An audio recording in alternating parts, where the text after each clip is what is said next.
কামিজের কাটিং পদ্ধতি। কামিজ তৈরি করার জন্য আমাদের মোট 2.5 মিটার কাপড়ের প্রয়োজন হয়।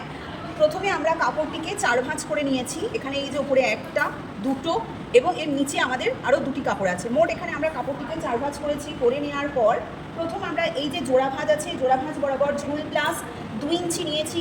তারপর উপরের দিকে হাফ ফুট প্লাস হাফ নিয়েছি। যদি কারোর ফুট হয় 12, তাহলে 12-র অর্ধেক 6 আর হাফ ইঞ্চি যোগ করলে এখানে হবে 6.5। এই হিসাবে আমরা half foot plus half inch নিয়েছি। তারপর এখান থেকে গগল নামাতে হবে। ছাতিকে 6 দিয়ে ভাগ করে তার সাথে হাফ ইঞ্চি যোগ করতে হবে। যদি কারোর ছাতি 36 হয়, তাহলে 6 6 36, 6 আর হাফ ইঞ্চি যোগ করলে হবে কত? 6.5। সেটা এখান থেকে নামাতে হবে। নামানোর পরে এর সূত্র হলো ছাতির 1/4 যোগ 2 ইঞ্চি।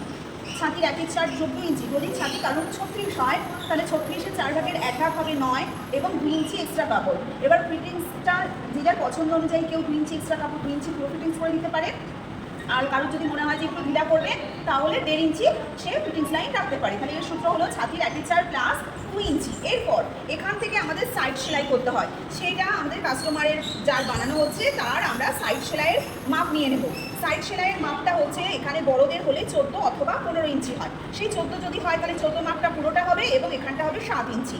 যদি কারোর 15 মাপ হয় তাহলে এটা হবে পুরোটা 15 ইঞ্চি, তার হাফ হবে 7.5 ইঞ্চি। সেই হিসাবে একটা লাইন আর এখানে একটা লাইন আমরা ড্রয়িং করে নেবো। প্রথম লাইনটা হবে কোমর, কোমরের 1/4 প্লাস 2। কোমর যদি কারোর 28 হয়, তাহলে 4 সাথে 28 7 আর 2 ইঞ্চি আমাদের এক্সট্রা কাপড়। নিচের দিকে চলে যাব। এখানে হবে হিপের লাইন, হিপের 1/4 প্লাস 2 ইঞ্চি।